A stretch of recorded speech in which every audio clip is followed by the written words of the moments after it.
Imbabazi mu buzima bwacu ni ibintu duhabwa kuva tuvutse kugeza dushaje. Kuvuga ngo mbabarira si ibintu umuntu akora rimwe gusa ngo ahite yihana birangire. Ni ibintu n'ubwe ku giti cye agera akumva yakibabarira, ariko akibaza kubera iki? Kubera iki buri munsi ari njyewe usaba imbabazi? Kubera iki nasaba imbabazi ngo birangire? Akenshi muri twebwe twese bisa nkaho hari ingeso dufite kuyicikaho byabaye ikibazo. Uyu munsi ushobora kunywa inzoga, ushobora kurwana, ushobora kubeshya cyangwa ugakora n'ibindi bigiye bitandukanye, ariko ejo cyangwa ejo bundi ukavuga ngo mbabarira. Hari nubwo utagira ubwira ngo mbabarira, ariko wowe ku giti cyawe ukumva ko wibabariye ubwa mbere n'ubwa nyuma. Twese muri twebwe bisa nkaho hari igihe cyageze tukavuga ngo ntabwo nzabyongera. Ugafata agakayi ukandikamo itariki n'umunsi, ukandikamo n'ibyo wakoraga ugiye guhindura. Bigenda bite kugira ngo umuntu ahure n'ikibazo? Umuntu wari umwana mwiza, wakundwaga n'ababyeyi, ushimwa n'abantu, ari intangarugero, bikarangira we ku giti cyari ikintu mu mutima we gihora kimurya, kimubwira ngo ntabwo uri mwiza. Akabyuka mu gitondo akiyemeza guhinduka, ariko bigakomeza bikanga. Ubuzima bwacu bwa buri munsi tugenda tumenyera ibyo tugenda tubona umunsi ku munsi, kugeza ubwo ibyo bintu bibaye nk'ingeso. Umunyamerika niwe yavuze ngo manners make a man. Yabivuze mu Cyongereza, aravuga the manners makes a man. Imico tubona yacu ya buri munsi, utuntu dukora twose twa buri munsi, niba ari ukwiba isukari, uko tubikora inshuro nyinshi bigahinduka ingeso, kuva tukiri abana ukazagera ku myaka ya 25 uri umuco ruharwa. None ni gute twisanze aha hantu? Ni gute umuntu watangiye yiba isukari akayiko kamwe yisanga mu minsi 3 atangiye kwiba igiceri cy'ijana ngo agure umuneke? Nkaho ibyo bidahagije, hashira imyaka igera muri 3 agatangira kwiba amafaranga aremereye, ababyeyi akabacucura akabamaraho kugeza ubwo batangiye kumugira igicibwa mu muryango.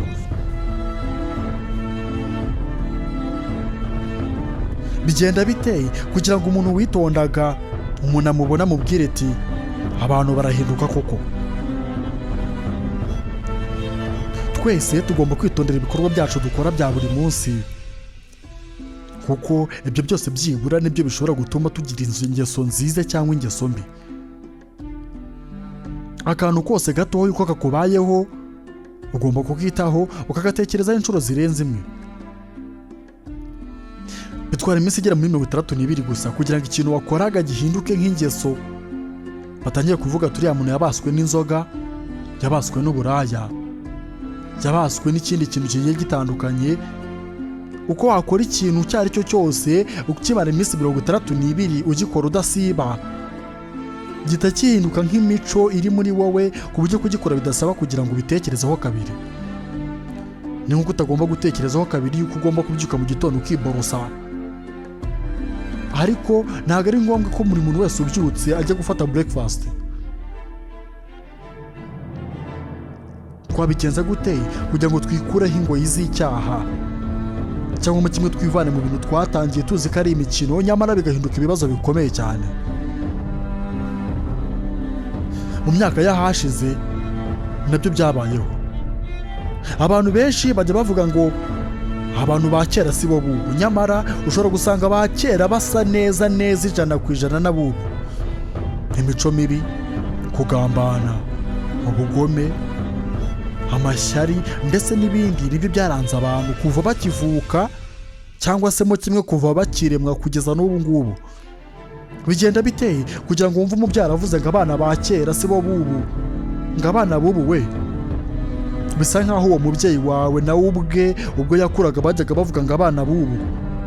Bisa nkaho nta kintu gishyashya turimo turazana kuri iyi si, ahubwo ibintu uko byagiye biba birigaruka bikisubiramo, akagira ikijya kuri hiti gikunzwe gikozwe n'abantu benshi, kikageraho se kibe kigiharawe, kikazimira nyuma y'igihe runaka kikongera kikagaruka.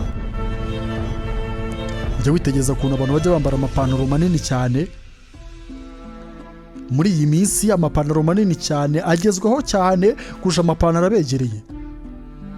Ariko se ibuka mu myaka mike yahashize, mu myaka mike yahashize haba abasore abasaza bose bakundaga imyenda ibegereye, ku buryo umuntu ajya kugura umwenda munini akawugabanyisha kugira ngo umwegere akumva koko niwe ugezweho.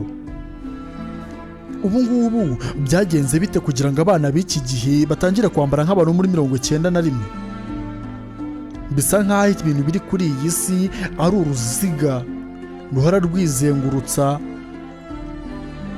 Bisa nk'aho hari umuntu uvuga ngo iki ngiki tugiye kugishyiraho umunsi wacyo, haba aricyo gihitinga gikundwe, igihe cyashira kikava kuri hita hakajyaho ikindi. Mu buzima bwacu bwa buri munsi tugomba kwiga kumenyera, tukavuga ngo duhisemo imico myiza, duhisemo inshuti nziza.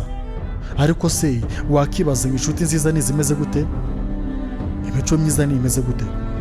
Birasa nkaho hari aho ushobora kugera ufite imico wibwiraga ko ari myiza bakavuga ko ari mibi, hari aho ushobora kugera iyo witaga imico mibi ugasanga niyo mico myiza. Hari ibihugu na n'ubu ngubu usanga abana bavukana n'ubundi usanga umuryango ari ukomeza guteretana bakabana, bigakomeza gutya ari uruhererekane kugeza ubwo umuryango wabo usanga nta muntu waturutse kure uvuyemo. Hari aho ushobora kugera byibura washaka abantu mufitanye isano ryo hafi, abenshi kuri iyi si bakabifata nk'ikizira. None twakora iki kugira ngo tumenye gutandukanya imico mibi n'imyiza? Mbere na mbere kugira ngo dusobanukirwe ibi ngibi tugomba kubaza tukamenya ijambo icyaha ni iki. Twese icyo twita imico mibi biba byaraturutse ku cyo twita icyaha. Niba ukoze ikintu kigaragaza imico mibi, ubwo tayari nta kabuza aho ngaho niho hari n'icyaha. Niba ukoze ikintu kigaragaza imico myiza, gufashanya, urukundo ndetse no kubana neza na bagenzi bawe, uwo ngo ufite imico myiza. Nta kabuza ubwo byumvikana ko pasiteri afite imico myiza. Igisambo kiba banki kikaba gifite imico mibi.